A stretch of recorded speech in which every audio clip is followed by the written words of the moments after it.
I am alive. I cannot be buried. And I have a great many things to say. No, this cannot be. You must listen to me. Please, I beg by you. The candles had burned low.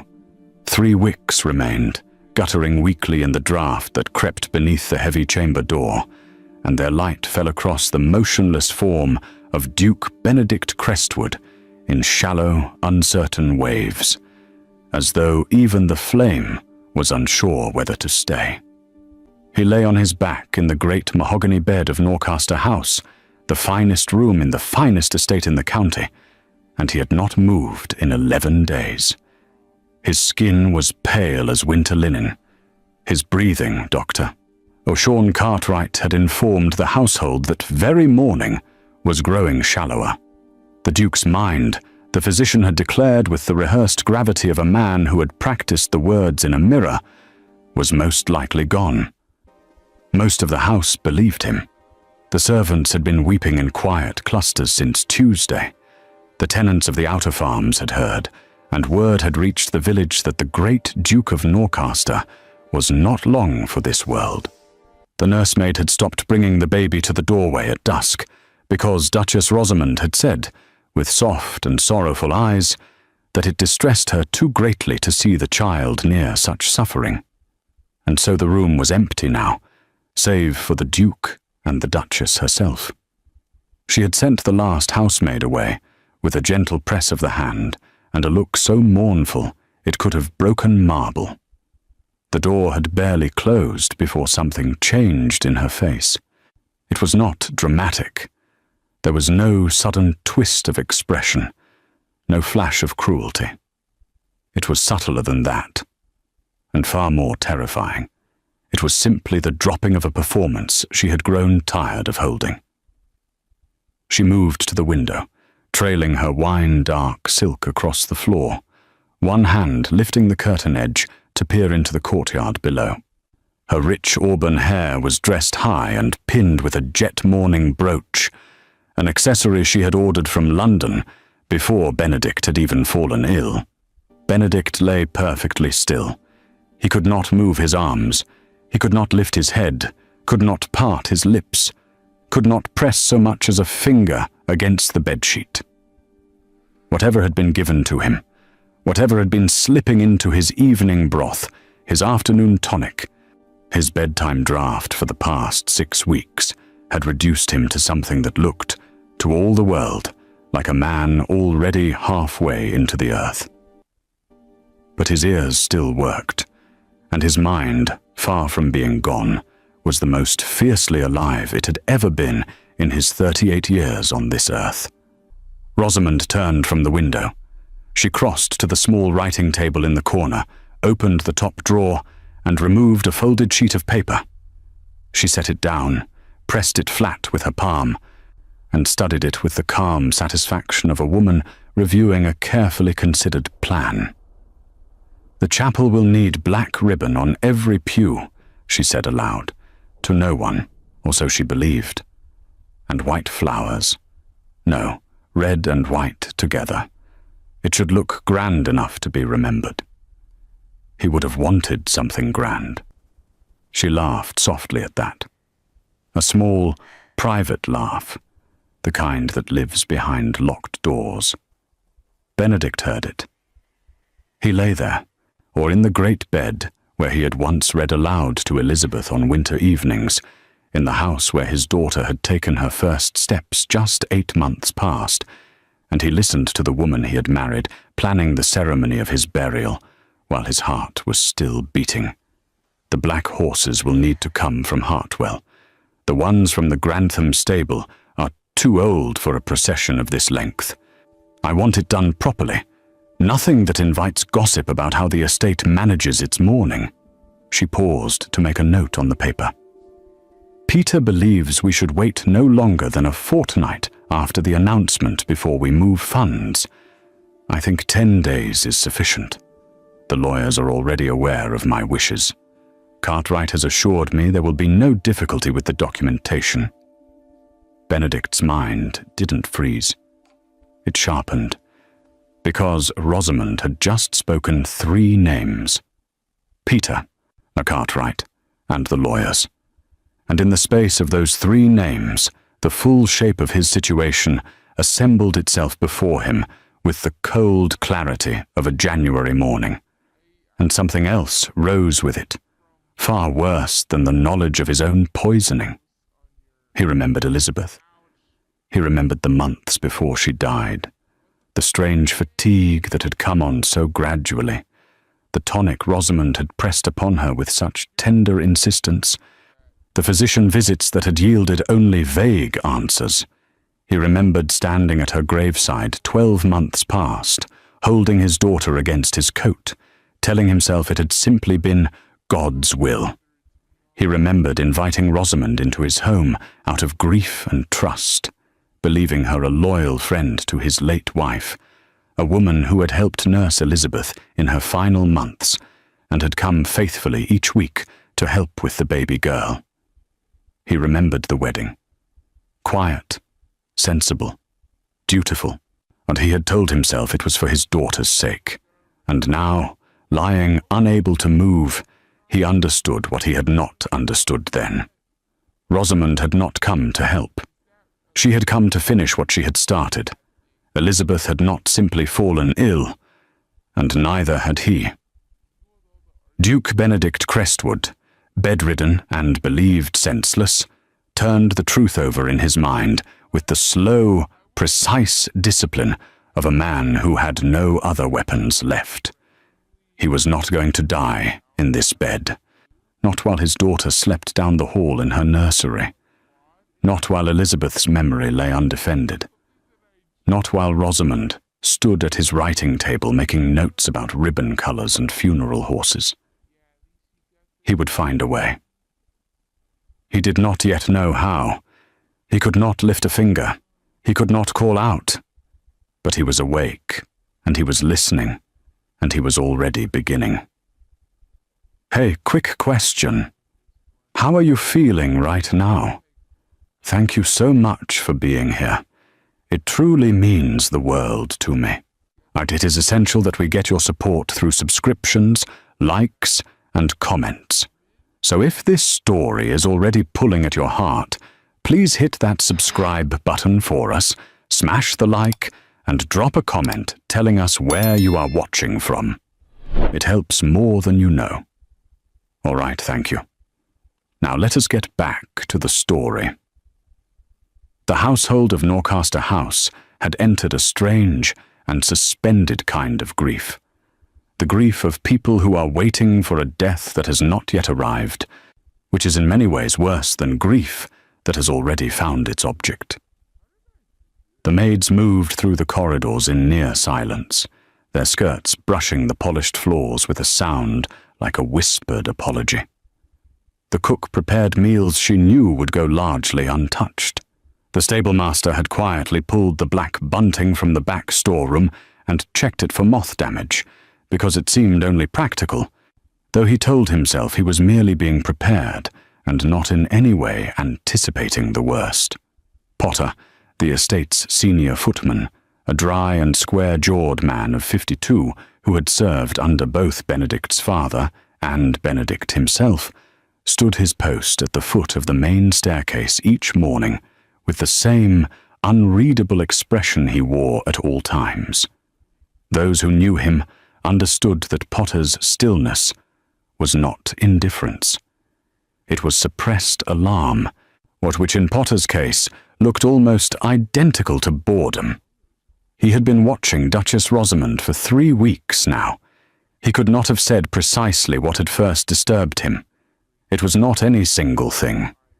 It was the small accumulations, the way she had, within days of the Duke's confinement to bed, begun directing the household staff with an authority that was half widow and half proprietor. The way she had sent 3 of the senior housemaids on unnecessary errands to the outer estate, but the way she had taken to receiving correspondence in her private sitting room and locking the door before opening it. And there was the matter of the tonic. Each evening, the small brown bottle sat on the silver tray that was carried up to the Duke's chamber. Cartwright had prescribed it. No one had questioned Cartwright. He had been the Norcaster physician for 11 years. But Potter, who had watched the Duke eat heartily and ride hard and sleep soundly every night of those 11 years, had watched him decline 6 weeks after the tonic had appeared, and he had found himself doing something he never did. He had begun to think. He had not spoken his thoughts to anyone. Not yet. In Norcaster House, suspicion required evidence before it could become language. Down the corridor from Potter's post, in the East Wing nursery, a small girl of 14 months sat among an arrangement of soft woolen animals and regarded the ceiling with the profound philosophical calm of a child who, as yet, understands nothing of the weight her father is carrying. Her name was Clara. She had Elizabeth's eyes, clear and dark and steady. Benedict had always found comfort in looking at them. He had also, he now understood, failed to see what Rosamond had seen in them. A complication. A living reminder. A small person with a legitimate claim upon Norcaster's future that could not be simply moved aside. Clara had a nursemaid named Lucy, young, warm, and deeply attentive, with the instincts of a woman twice her age. Lucy had noted with quiet alarm that the Duchess had reduced her visits to the nursery over the past fortnight. She had also noted that the Duchess, on the rare occasions she did appear, looked at Clara with an expression that Lucy could only describe as calculation. Lucy had said nothing either.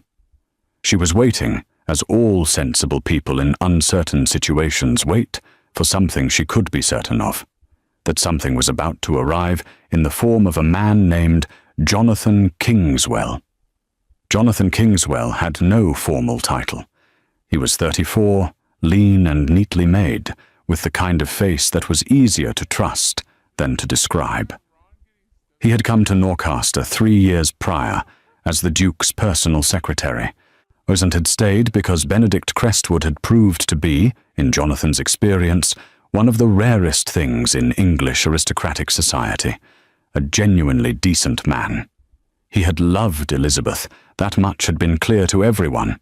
They had courted for 2 years, quietly and with great seriousness, and married in the chapel of Norcaster House on a Thursday in April, when the orchard was in full bloom. Jonathan had attended the wedding, and had noted, as a man who observed things noted everything, that Benedict had looked at his bride with an expression that belonged less to ceremony than to private relief, the look of a man who had found something he had not been certain still existed in the world. Elizabeth had been gentle in the way that only truly strong people manage to be. She had an instinct for the overlooked. She remembered the names of the tenants' children, or she kept a garden. She tended herself rather than delegating it. And she had a particular habit of noticing when a person in a room was quietly struggling and finding a way to address it without making them feel observed. She had been friends with Rosamond since girlhood. Jonathan had never found Rosamond comfortable to be around, though he would not have been able, in those early days, to say precisely why. She was charming. She was lovely. Or she laughed well and spoke well and dressed beautifully. But Jonathan had spent enough time watching people to notice that charm and warmth, though they often appear together, are not the same thing. Elizabeth's warmth was instinctive and unconditional. Rosamond's charm was careful. It was directed. It was applied where it was useful and withheld where it was not. He had thought nothing of it at the time. Some people were simply more deliberate in their affections. It was not a crime. It was only now, standing at the end of the corridor outside the Duke's chamber at 9:30 on a Tuesday evening, that Jonathan found himself wishing he had thought more carefully when he had the chance. He had come with the Duke's evening correspondence, 2 estate letters that required no urgent response, but gave him reason to pass the door. As senior secretary, he had daily access to the chamber, but Cartwright had suggested 3 days prior that he keep his visits brief, as agitation in the room might disturb the Duke's fragile state. Jonathan had nodded agreeably. He had also paid close attention to the word agitation, filed it away, and asked himself who in that room was capable of being agitated by his presence. He pressed the door open, quietly. Benedict lay in the bed. His color was poor. His hands were motionless on the coverlet. The candles burned on the mantel. Jonathan set the letters on the writing table and moved closer, as he always did, or to look properly at the Duke, not with the detached assessment of a physician, but with the helpless care of a man who did not know how else to be present. "Good evening, sir," he said softly. He always said it. It cost nothing, and, on the slim chance it mattered, it might mean something. He was about to turn away when he noticed Benedict's right hand. It had moved. Barely. Not a gesture, not a reach, merely a slight tensing of the fingers, out as though the hand had tried to close around something that was not there. Jonathan went very still. He moved carefully to the side of the bed and studied the Duke's face. Nothing showed there. The same pale, composed stillness, but he looked at the hand again. "Sir," he said very quietly, "if you can hear me, do not move anything. Not yet. Just let me know somehow. Anything. A breath, a twitch. Anything you can manage." The silence stretched. Then Benedict's jaw moved, at the faintest tightening, as though he were trying to clench his teeth. Jonathan felt the back of his neck go cold. He straightened slowly, face carefully composed, and looked toward the door to confirm it was closed. It was. "I see you, sir," he said, even more quietly. "I am not going to say anything else tonight, but I will be back tomorrow, and I will bring a way for us to speak." He picked up his letters. He nodded once, to no one in particular, and walked out. In the corridor, he stood for a moment with his hand flat against the closed door, his pulse measured, and his expression entirely ordinary, and he told himself, calmly and with great precision, that everything had just changed. Rosamond had met Peter Dunleith at a card party in Bath 9 years ago, when she was 22 and impressionable, and he was 27 and already in debt. He was the sort of man who made debt look elegant. Tall, well-made, with a jaw that photography would have loved, and eyes that were always slightly too warm for the occasion. He had been introduced to her as a landowner from the west of England, and for approximately 3 months she had believed it. By the time she understood the truth, that he owned nothing, owed considerable sums to several people who were increasingly impatient, Ardent had attached himself to her in the hope that she might provide both affection and financial rescue. She was already in love with him, which is the most inconvenient time to receive accurate information about a person. Peter had never wanted her to marry Benedict. It had been Rosamond's idea, and she had presented it to him the way she presented most of her ideas, wrapped in practicality and stripped of sentiment. Elizabeth was gone. The Duke was rich, grieving, and surrounded by a child he could not care for alone. He needed a wife. Rosamond needed a position and a fortune. She would marry him, secure the estate, and within a year or 2, she would find a way to ensure Benedict's health declined. Not quickly, not suspiciously, but steadily, quietly, in the way that sad and broken-hearted men sometimes simply faded. Peter had been persuaded by the numbers. He had installed himself in lodgings in the nearby town of Ashford, or presenting himself publicly as a property investor from the West Country. He appeared at Norcaster on permitted social occasions. He was charming to everyone he met. He owed money to a man in London who was becoming quite specific about timelines, and so the arrangement with Rosamond had moved from plan to action with the kind of efficient desperation that only debt can produce. Now, Sitting in Rosamond's private parlour at Norcaster on a Wednesday afternoon, an occasion she had arranged under the cover of a social call about estate business, he spread his hands on the table and looked at her with his usual carefully calibrated warmth. "How much longer?" he asked. "Cartwright says another 10 days, possibly 2 weeks," she said. "He is weakening. The broth each evening is doing its work." 2 weeks is a long time, Rosamond. "But I have obligations." "You have debts," she said pleasantly, "which is not the same thing. You will wait. We cannot afford to appear impatient. Do you understand how much worse the alternative looks?" Peter subsided. He always subsided. It was the one consistent thing about him. "And the child?" he said after a moment. "Clara will remain here, of course, under my guardianship. Or that is what the legal arrangement provides for." "And if someone contests it?" Rosamond poured tea with the unhurried grace of a woman who is not worried. "Who would contest it?" she said. "His family is thin and distant. His secretary has no standing in law. The household is loyal to me. Cartwright will provide whatever documentation is required." "There is no one, Peter." "That is rather the point." She handed him his cup. Across the house, in the east wing, Lucy sat beside Clara's cradle and rocked it gently, and thought about the way the Duchess had looked at the baby that morning. Not with tenderness, but with the considered attention of a woman assessing an inventory. Lucy pressed her lips together and said nothing. But she thought a great deal.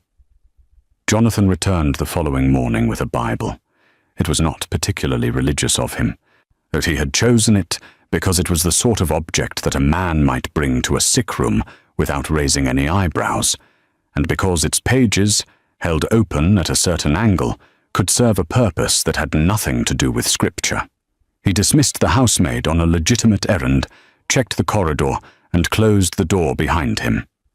Benedict was exactly as he had been, motionless, pale, eyes closed. But Jonathan knew now that behind all of that stillness, something was listening. "Good morning, sir," he said, as always. Then, lower. "I am going to place my hand close to yours. If you can hear me, press one finger against my palm. Once for yes, nothing for no. Take whatever time you need. There is no hurry." He waited. It took almost a full minute, the kind of minute that feels built from something heavier than seconds. Then he felt it. One finger, the index finger of Benedict's right hand, pressed against his palm. Faint as a moth landing, but undeniable. While Jonathan sat down in the chair by the bed and exhaled very slowly and carefully, the way a man exhales when he has found something terrible and is trying to be equal to it. "Very good, sir. One press for yes. Two for no. I will ask questions. We have time. No one is coming for at least an hour," he began. "Are you in pain?" One press. "Do you believe your illness is being caused deliberately?" A pause. Then one press, harder than the first, as though the effort had been building for days. "Or do you have reason to believe it relates to what happened to Duchess Elizabeth?" The longest pause. Then one press. And at that, Jonathan had to look away from the bed for a moment, toward the window and its pale morning light, because the weight of what had just been communicated was considerable. He thought of Elizabeth, her steady eyes, her patient kindness, the way she had died so quietly and been mourned so genuinely by everyone, except, he now understood, of the woman who had sat beside her bed and pressed remedies upon her. "Sir," he said, turning back, "I intend to find out the truth of this, all of it.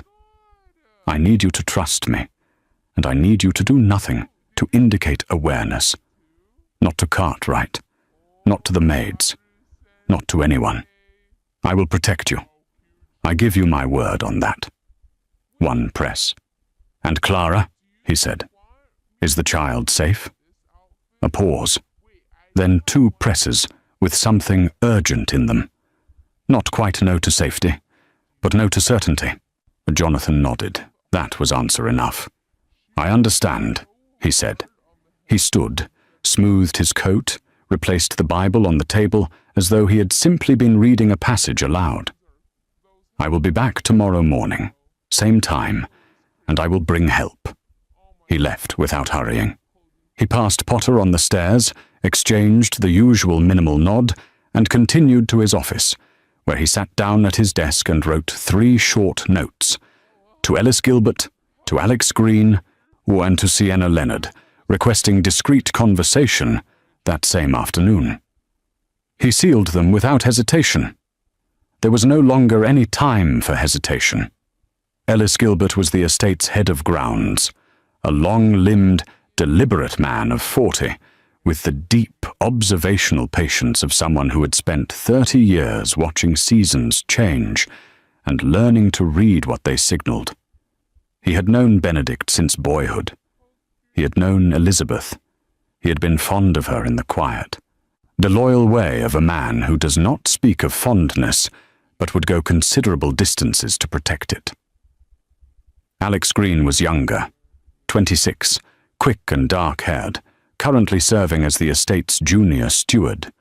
He had sharp eyes and a practical mind, and no patience whatsoever for nonsense, which was a great asset in most situations and occasionally caused social complications.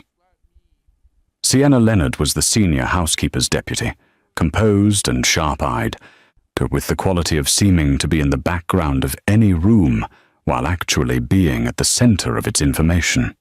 The 4 of them met in Jonathan's office that afternoon under the cover of a routine estate records review, and Jonathan told them, in precise and measured language, what he had discovered. The silence that followed was not the silence of shock. It was the silence of people receiving a confirmation of something they had already, privately, begun to fear. "The tonic," Sienna said, after a moment. "I have been uncomfortable about that tonic since the 3rd week. Cartwright orders it, yes, but no one from the medical supplier delivers it. It comes from the Duchess's personal maid. I noticed because I signed the household inventory receipts, and that bottle is not on them."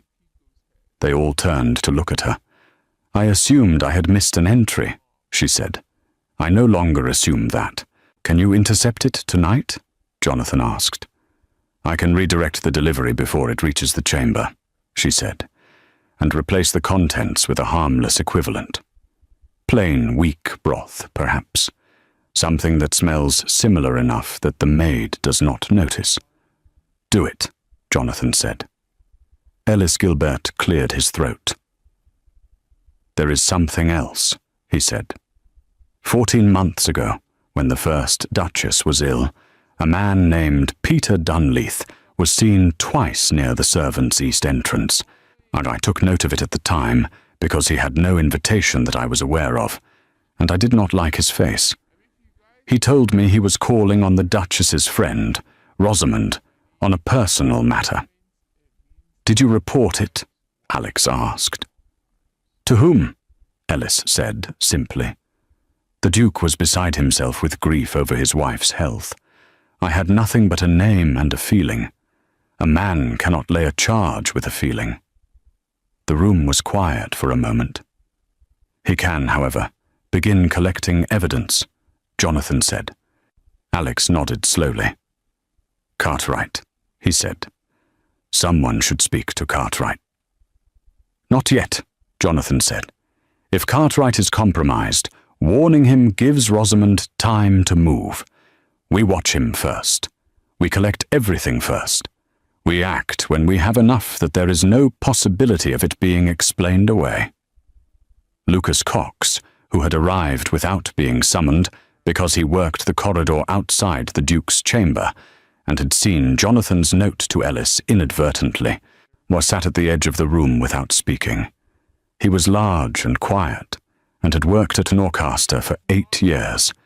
He had loved the first Duchess the way people love those who are genuinely good to them, not with drama, but with a steady, permanent loyalty that did not require occasions to express itself. He looked at Jonathan. "Tell me what to do," he said, "and I will do it." "Guard that door," Jonathan said, "day and night. No one enters that chamber without my knowledge, or if the Duchess insists, let her in. We cannot stop her without raising alarm. But you will know when she enters and when she leaves, and you will come directly to me with anything you hear." Lucas Cox nodded once, and said nothing else. That was how the alliance of Norcaster began, not with formal oaths or dramatic declarations, but with a group of decent people in a small room deciding, quietly and without fuss, to do the right thing. Benedict had been counting days. He did not know precisely how long he had lain in this bed, but he knew it had been more than a month, and he knew that every day brought Rosamond's plans closer to their conclusion. He could feel, even in his stillness, that something had shifted in the house over the past 2 days. Fewer footsteps outside his door, longer intervals between visits from the maid, a change in the quality of the evening broth that was brought to him and pressed between his lips. The broth tasted different now, cleaner, less bitter beneath the surface of the herbs. He did not know what that meant, but something in his body, some stubborn, fighting back part of him, chose to respond to it. He slept more naturally the past 2 nights. His fingers moved more easily. In the early hours of the 4th day after Jonathan's first visit, Benedict lay in the darkness and thought about Clara. She was 14 months old. She had Elizabeth's dark eyes, and already, or Elizabeth's particular stillness in moments of concentration, the way she would consider a thing carefully before acting, as though even at 14 months she had understood that patience was a form of power.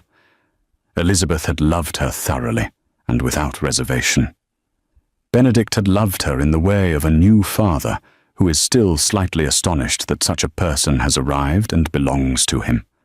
A love that was real and deep, but had not yet had the time to fully find its shape. He understood now, with the clarity that only helplessness can provide, what his daughter needed from him. Not the estate, not the title, not the ordered management of Norcaster's lands. She needed someone who would fight for her when no one else would. She needed what Elizabeth had provided, without anyone ever needing to ask for it. Someone whose devotion was not conditional on her being convenient. Rosamond had made herself Clara's guardian. She had positioned it as love, as service, as the natural extension of a woman who had already been helping care for the child in her first months. But Benedict knew now what he had not known before. Rosamond had no love for Clara. She had use for her. Clara was the legal weight that gave Rosamond's guardianship its legitimacy and its duration. Fury rose in him, and he pressed it flat. Fury was not useful yet. What was useful was thinking and planning, and waiting for the moment when he could be the father this child needed, instead of the father who was deceived into leaving her undefended. In the nursery, Lucy sat awake in the small chair beside the sleeping baby, and had made a decision. She went to Sienna Leonard the following morning, and told her everything she had observed. The way the Duchess looked at Clara, the reduction in nursery visits, the instructions about keeping the child away from the Duke's chamber, or the quiet questions Rosamond had been asking about legal guardianship arrangements, and the ages at which children of noble households might be sent to educational establishments away from home. Sienna listened without interrupting. Then she went to Jonathan. Jonathan added Clara's name to the list of things that needed to be protected, and accelerated his timeline accordingly. There was, he had decided, no room left for patience beyond what was necessary. Alicia worked below stairs in the linen room, which was a position of such apparent insignificance that no one of consequence had ever paid her much attention. This suited Alicia perfectly. She was 20, small, and possessed of the specific superpower of a person whom the important never notice. She heard everything. She had heard Rosamond and Peter's conversation through the parlor ventilation shaft 11 days ago. She had heard every word of it. She had gone home that evening and sat on the edge of her cot and thought about what to do for 4.5 hours, and had eventually concluded that she needed to tell someone who would know what to do, with information she did not trust herself to carry alone. She had told Ellis Gilbert because he was the oldest, trustworthy person she could identify. Ellis had written everything down in a small ledger he kept in his coat pocket, and had told her she had done the right thing, and that she should continue to do her work exactly as normal, and tell him immediately if she heard anything further. It was Alicia, 3 days later, who overheard Rosamond instructing her personal maid to burn a collection of letters from the small rosewood box in her dressing room. Alicia had gone directly to Sienna Leonard.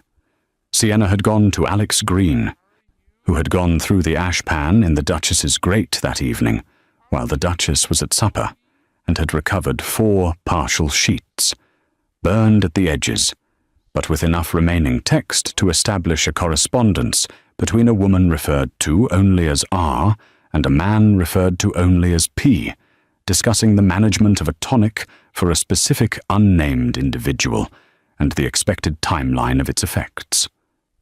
The paper was fragile. The handwriting on one fragment was clearly Rosamond's. Alex had handled it like an archivist with an ancient document and brought it to Jonathan's office in a small wooden box lined with linen. "Is it enough?" Alex had asked. "For a conversation, possibly," Jonathan said. "For a court, not yet. But it is the beginning of enough." Potter, meanwhile, had been applying his considerable skills of observation to Dr. Sean Cartwright. What he found was not, strictly speaking, a corrupt man. It was something more complicated, and, in some ways, a more disappointing, a frightened one. Cartwright was not poisoning Benedict. He was simply not stopping it. He had been approached by Rosamond 3 months prior, had been offered a significant sum to simply document Benedict's decline as natural, and had accepted it without ever quite admitting to himself what he was doing. He told himself the decline would have come anyway. He told himself the Duke was not a young man, that grief and exertion and the difficulties of management had already weakened him. He told himself, in the elaborate and carefully maintained way of a man who needs certain things to be true, that his involvement was passive and therefore not truly harmful. Potter, watching him, recognized the expression of a man living in a story he had invented for himself, and he did not find it sympathetic. He reported to Jonathan. Jonathan made a note and said nothing to Cartwright. Not yet. Meanwhile, or in the kitchen, the cook, a large, cheerful woman, named Mrs. Baird, who had served the Crestwood family for 23 years, and had the general disposition of a person who deals with difficult situations by immediately preparing something fortifying, had noticed that the Duke's broth had been tampered with. She had made that broth herself. She knew what went into it. She knew what it smelled like. She had, in the 3rd week of the Duke's illness, noticed a faint change in what came back on the tray, and she had said to the junior kitchen maid, in a tone that could have meant anything, that it was very interesting how the smell of plain broth could change so much between kitchen and sick room. The junior kitchen maid had not understood what she meant. Mrs. Baird had not explained it further. But she had, from that day forward, added a small private mark to the underside of the bowl, a tiny scratch with her thumbnail, so that she would know if the bowl that went up was the same bowl that came back. 3 days later, it was not. She told Ellis Gilbert, who told Jonathan, who added it to the ledger that was filling up with the slow, careful evidence of a house that had been watching and remembering. It happened slowly. It happened quietly. And it happened because Sienna Leonard was cleverer than anyone had given her credit for, including herself. Having redirected the evening tonic for 8 consecutive days, she had also begun, with Jonathan's careful instruction, introducing a strengthening broth of her own preparation to the Duke's meals. Plain, nourishing, unadorned with anything beyond what a healthy body requires. It was brought up personally by Lucy, under the cover of delivering fresh linens, and it was administered by Jonathan in the morning visits that he had continued to make with the absolute steadiness of a man who understands that routine is the best camouflage. Benedict improved not dramatically, not in ways that a casual observer would detect, but Jonathan felt it in the small signals they had developed between them. The pressure of the finger became more deliberate, the jaw clenched with more precision, and on the 9th day after the tonic had been replaced, Benedict managed something that neither of them had been certain would come. He opened his eyes. Just for a moment, in the quiet of the early morning visit, when the light was still grey and thin through the curtain edge. One eye first, then both, focusing slowly, adjusting, and then finding Jonathan's face. Jonathan sat perfectly still and let the moment be what it was.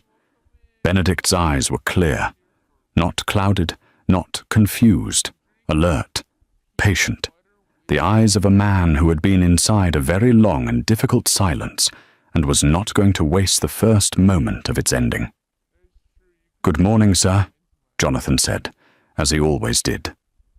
Benedict's lips moved. No sound came yet, but the shape was clear enough. "Good morning." Jonathan pressed his mouth together firmly and looked at the ceiling for a moment, because he was a composed and practical man, and he intended to remain so. Then he looked back. "We have time," he said softly. "Not a great deal, but enough. Rosamond has brought the funeral arrangements forward. I believe we have 7 days, perhaps 8.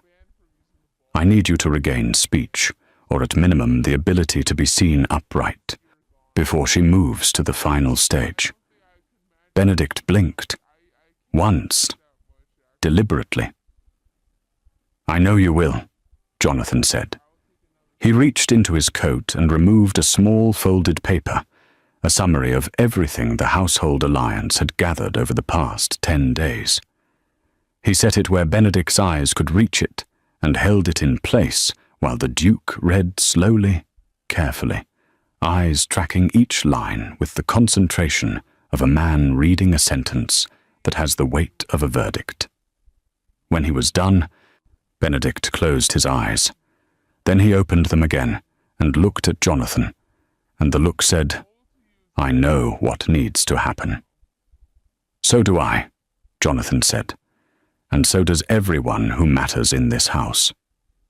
Over the following 3 days, Benedict's recovery accelerated in private. His voice returned as a whisper first, rough and effortful, but language. He could sit upright in bed for short periods if Jonathan steadied him. He could form letters with his right hand, slowly and large. Art on paper that Jonathan had brought in a slim leather case. He wrote, "Clara." Jonathan said, "She is safe. Lucy has not left the nursery." He wrote, "Elizabeth." Jonathan said, "I know, we know. It will come out. I promise you, it will come out."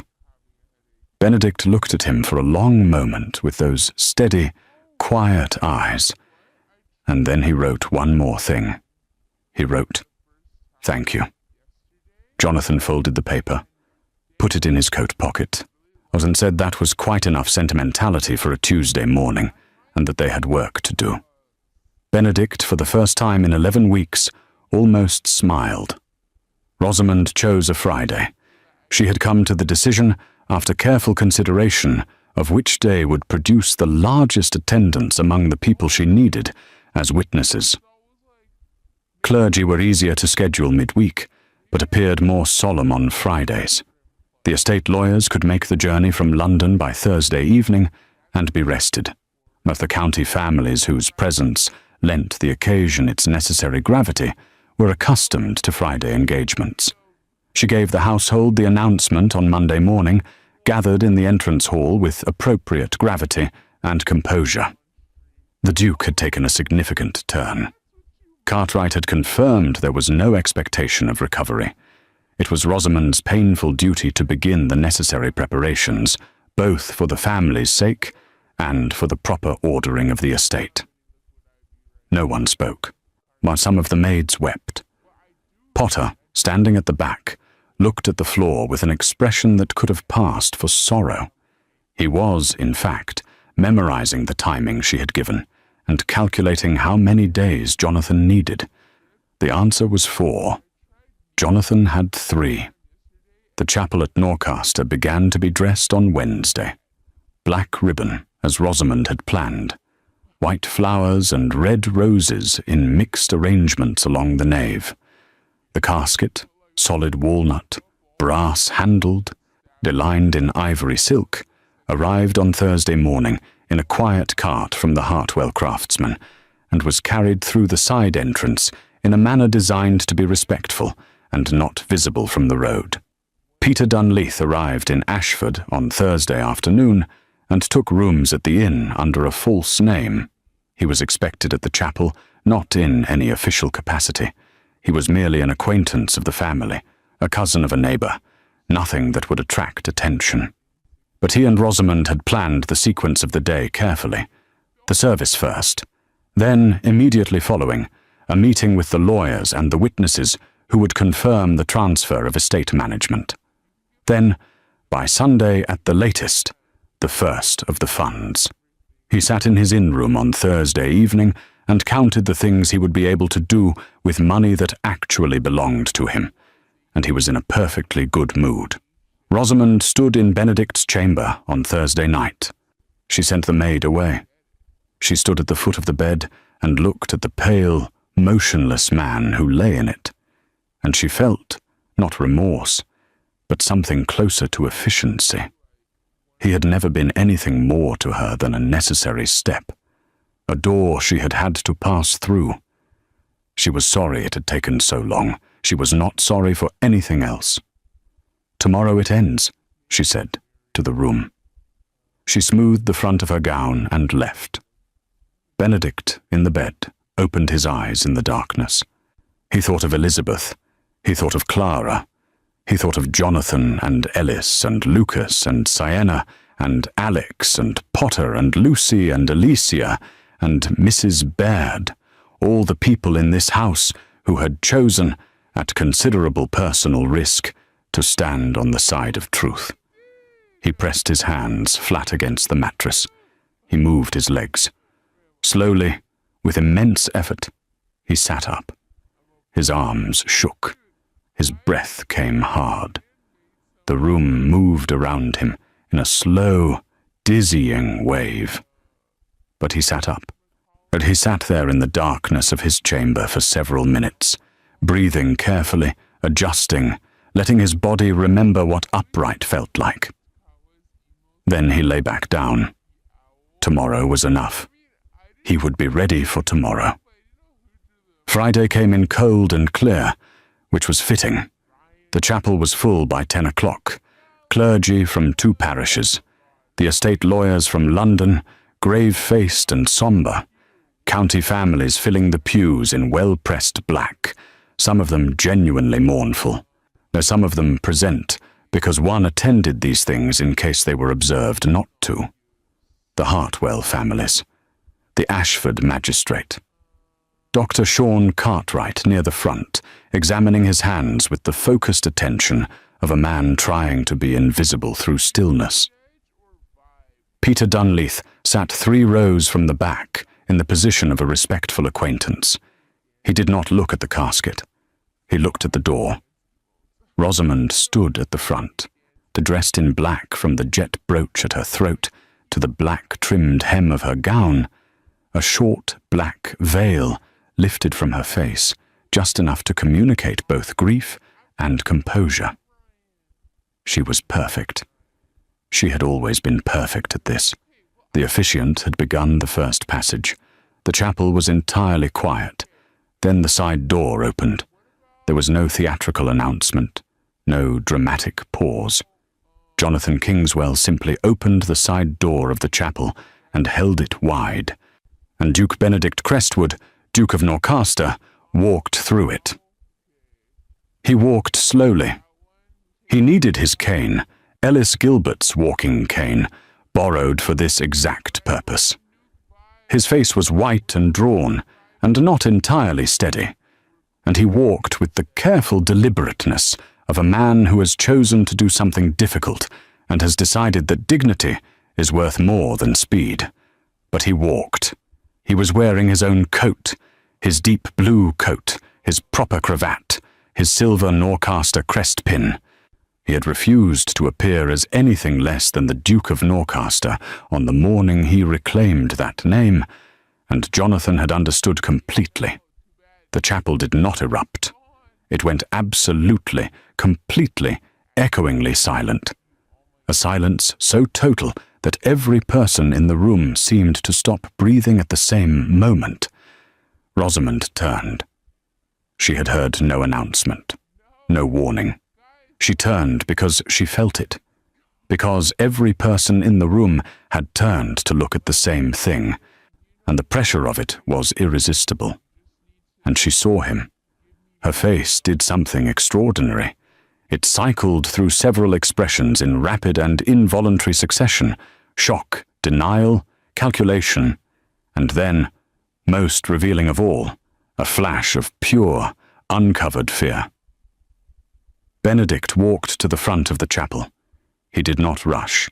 He did not speak until he had reached a position from which every person in the room could see him clearly, and he could see them all. "I am alive," he said, in a voice that was quieter than it had once been, but entirely clear in the silence. "And I have a great many things to say." He turned to the assembled room with the composure of a man who has had weeks of enforced silence in which to think about this moment and knows precisely what it requires. "I was not dying of natural illness. I was being poisoned. The tonic delivered each evening to my chamber contained a compound designed to weaken me progressively, and it was supplied not by the physician whose name was on the documentation, but by arrangement with the woman who is currently standing in widow's dress at the front of my chapel. The chapel found its voice then, not in shouts, but in the sharp, collective intake of breath that precedes shouts, followed by urgent murmuring that ran through the pews like water finding level. Rosamond spoke. "You are not well," she said, in the measured, sorrowful voice of a woman managing a difficult scene. "What, you are confused? Please, let us take you back to—" "I am not confused," Benedict said. "I have been awake for the better part of 6 weeks, listening to everything that was said in my presence by people who believed I was insensible. I have heard specific conversations about funeral arrangements, estate transfers, legal documentation, and the involvement of a man named Peter Dunleith in the planning of both my decline and, I now believe with considerable certainty, or the death of my first wife." The chapel had gone very still again. Several heads turned toward the back row.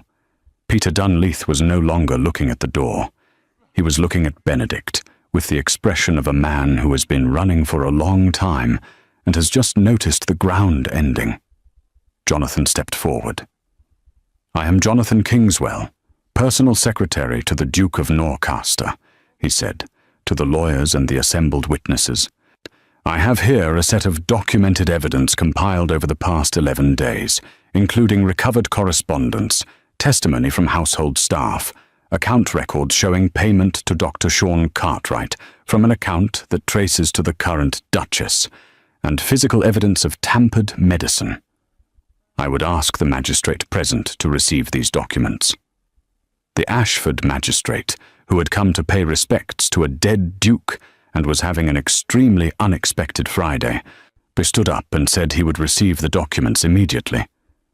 Sean Cartwright rose from his pew.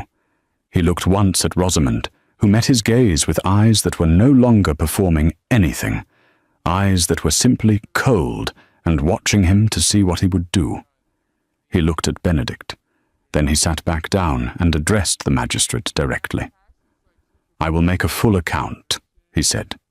"Everything, from the beginning."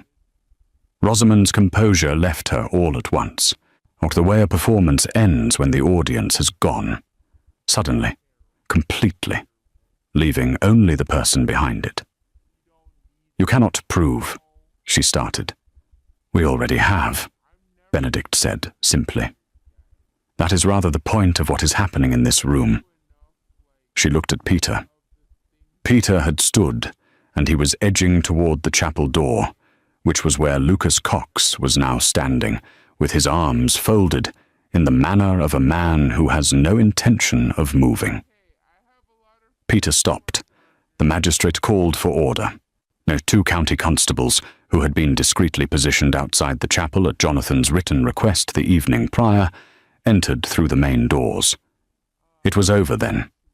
Not loudly, not dramatically. It was over the way the truth tends to win when it is patient and careful, and has had the full support of a loyal household that kept its nerve, quietly, completely, and without leaving any room for dispute. Rosamond Crestwood was arrested that afternoon in the county magistrate's office, where with Peter Dunleith beside her in the posture of a man who has finally run out of elegant explanations. Dr. Sean Cartwright made his full account voluntarily, in writing, witnessed by 2 officers of the court and the Ashford magistrate. His medical license was reviewed by the appropriate board and subsequently revoked. He left the county quietly and was not spoken of again in Norcaster, except occasionally by Mrs. Baird, who had strong opinions about cowardice and felt no obligation to keep them private.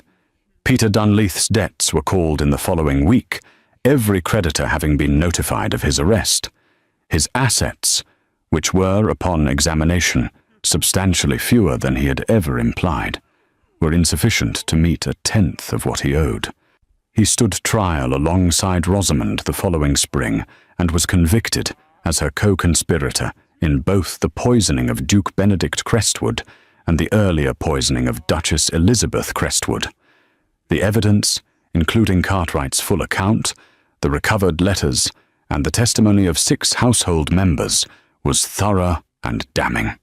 They were each sentenced to transportation, which in the legal language of the era meant removal from the life they had constructed through cruelty and the end of any claim they might imagine upon anything that had ever been Elizabeth Crestwood's. Justice, it turned out, had been more patient than either of them. Norcaster House spent several weeks in a kind of quiet readjustment.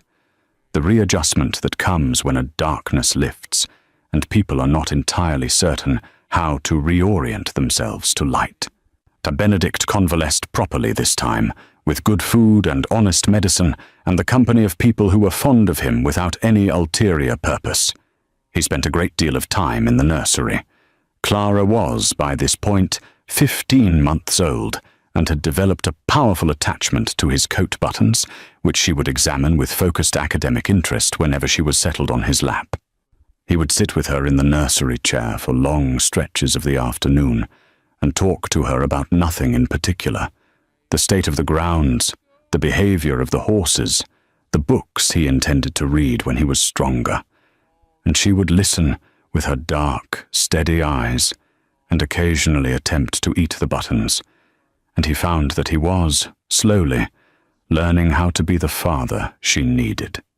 He had a long conversation with Elizabeth's grave in the chapel garden. It was a quiet, a private morning in early spring, and he stood with his cane and spoke plainly and honestly to the woman he had loved, and he told her that he was sorry, not for grieving, not for struggling, not for the impossible vulnerability of a man who had lost the person most essential to him, but for the failure of attention that had allowed her friend to stand at her graveside and mourn publicly what she had privately arranged. He told her he would do better. For Clara, for the house, or for the memory of what they had been. The wind moved through the garden, and the white flowers Elizabeth had planted along the chapel wall were beginning to bud, and Benedict stood there for a while in the simple, clean peace of a man who has, at great cost, come through the other side of something. To Jonathan Kingswell was appointed the Duke's chief steward of Norcaster, a role that gave him both the authority and the resources to do properly what he had been doing out of loyalty and good character for the past months. He accepted with the minimal ceremony of a man who was already thinking about the work. Ellis Gilbert was given the tenure on the cottage near the East Orchard that he had quietly hoped for since his 32nd year. He accepted it in his usual manner, which involved no particular expression and a very firm handshake. Sienna Leonard was promoted to senior housekeeper. Alex Green was elevated to chief steward of accounts. Lucas Cox was given the post of head of house security, a position that had not existed at Norcaster before, but seemed entirely warranted going forward. Alicia was taken on as Sienna's personal assistant. Mrs. Baird received a generous salary increase and a second kitchen assistant, which she had been requesting for 11 years, and accepted with the dignity of someone who has always known they were right. Potter received an acknowledgement in front of the assembled household for service beyond the requirements of his post, which he received by looking at the middle distance with his usual expression and then nodding once. For Potter, this was effusive. Lucy was offered the permanent position of Clara's nursemaid, at which she accepted without hesitation, and with the quiet certainty of someone who had already been doing the job from the heart. The estate recovered. The tenants were informed of what had occurred and responded with the solid, practical loyalty of people who had always respected Benedict and were relieved to discover he was still worth respecting. The fields were managed. The accounts were brought into proper order. Norcaster was, within a season, and better run and more openly led than it had been in years. Benedict took longer to recover than the estate. That was honest and natural, and no one held it against him. He had lost his first wife. He had been poisoned. He had spent 6 weeks trapped inside a body that would not obey him, while the woman he had trusted planned his funeral. These were not small things. They left their marks, as real things do. But he also, gradually, found his way back. It began in small ways. A morning ride, when he was strong enough. A dinner at the long table, properly lit and properly attended. A visit from the Hartwell families that lasted 3 hours and ended with more ease than he had expected. It deepened over months. A relearning of what it meant to be present in his own life, to trust, to offer what he had, rather than what he thought was expected. There was, in the second autumn after all of it, a woman. She came to Norcaster in the capacity of an educational consultant engaged by the county families to develop reading programs for the tenant children. Jonathan's idea, quietly arranged, and not in any way designed to be anything other than what it appeared to be. Her name was Margaret Hollis. She was 32, direct, bookish, and possessed of a quality Benedict had learned, at some considerable cost, to value above almost everything else. She was exactly who she appeared to be. Of no performance, no careful positioning.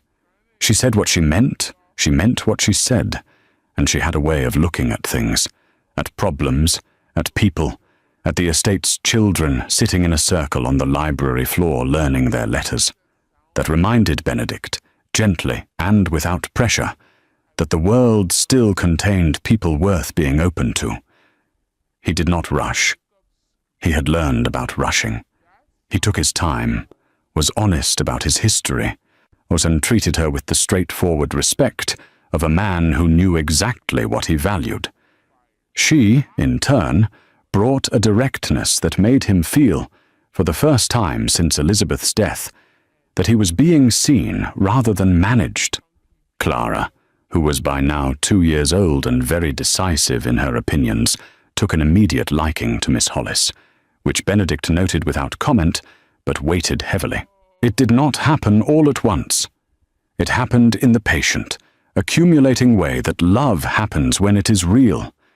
A conversation at a time, a walk in the grounds, an afternoon where the light falls through the library windows, and someone makes a remark that makes someone else laugh, and both of them understand, without saying it, that there is something here worth tending to.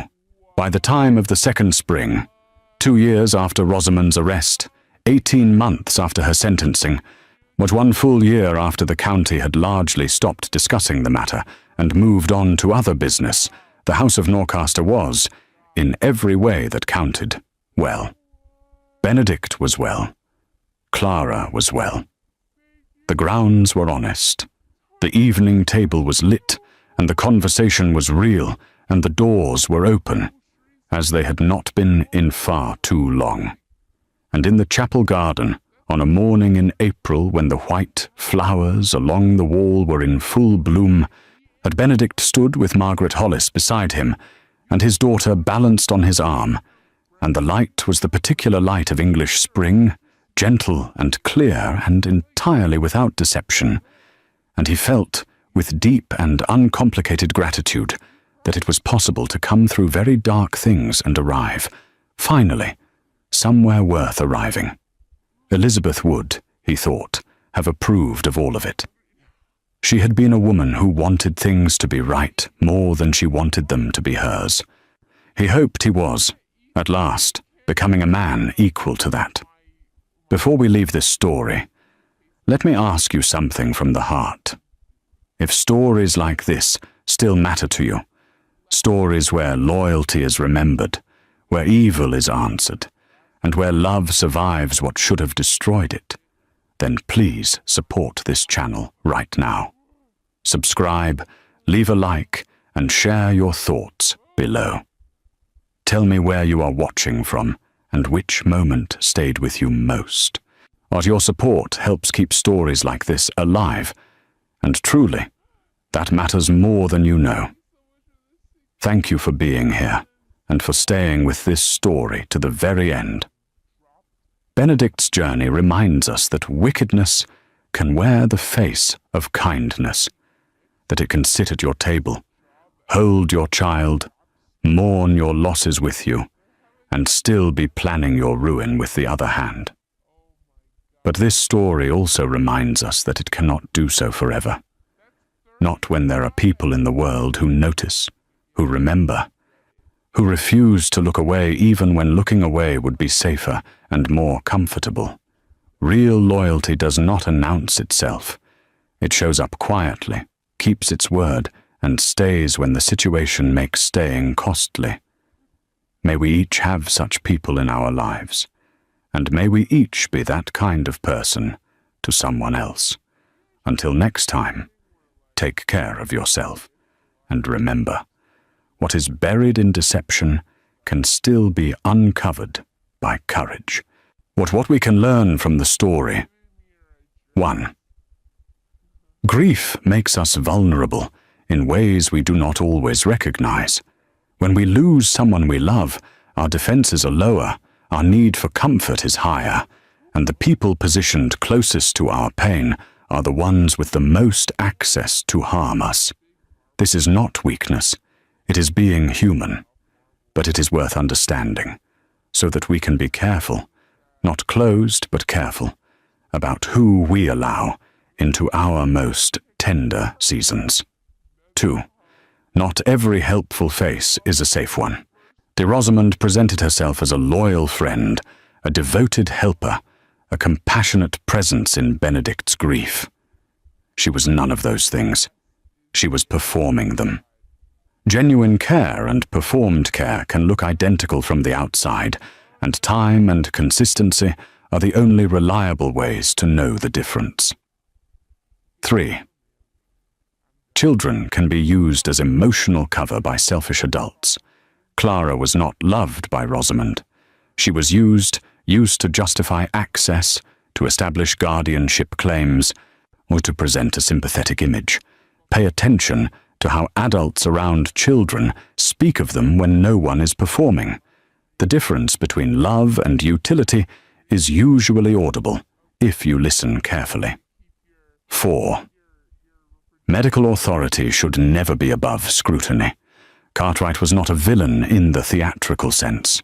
He was a frightened, morally compromised professional who allowed himself to be bought into silence. What medical professionals are human beings, subject to the same pressures and failures as everyone else. A second opinion costs far less than unquestioned trust. 5. Silence around suspicion protects the wrong person. Every person in Norcaster House who had noticed something wrong and said nothing, for weeks, sometimes months, was inadvertently providing Rosamond cover. This story is an invitation to take the risk of speaking, even cautiously, even quietly, to one trusted person. Daisur, real loyalty often comes from the most overlooked people. The people who saved Benedict Crestwood were not the county families, not the magistrate, not the lawyers. They were a secretary, a footman, a housekeeper's deputy, a junior steward, a nursemaid, a groundsman, a kitchen worker, and a linen room attendant. Pay attention to the people the powerful overlook. They see everything. 7. Love without wisdom can leave us exposed, but grief with wisdom can lead us to something beautiful. What Benedict's first marriage was love. His second was grief dressed as duty. His third beginning was wisdom. He did not become closed. He became careful. That is the difference that made his happiness possible. 8. Wealth and title offer no protection against deception. Benedict was a duke. He had authority, property, and a household of people at his service. None of it protected him from being poisoned by the person who slept beside him. Character is a far more reliable defense than rank. 9. Justice is not always swift, but it is available. It required weeks of careful, collective effort by people with no legal authority to bring the truth to a place where the law could act on it. They were patient. They were methodical. They did not give up. That is what justice often requires of ordinary people. Not brilliance, but persistence. 10. Coming through very dark things does not require you to pretend they did not happen. Benedict carried his losses. He acknowledged them, or he honored them, and he still found his way to something good. Survival does not have to look like forgetting. It can look like integrity, carrying what you have been through and still choosing to live fully and honestly on the other side of it. Thank you so much for your time. Please support us in ways that you can. Until next time, bye.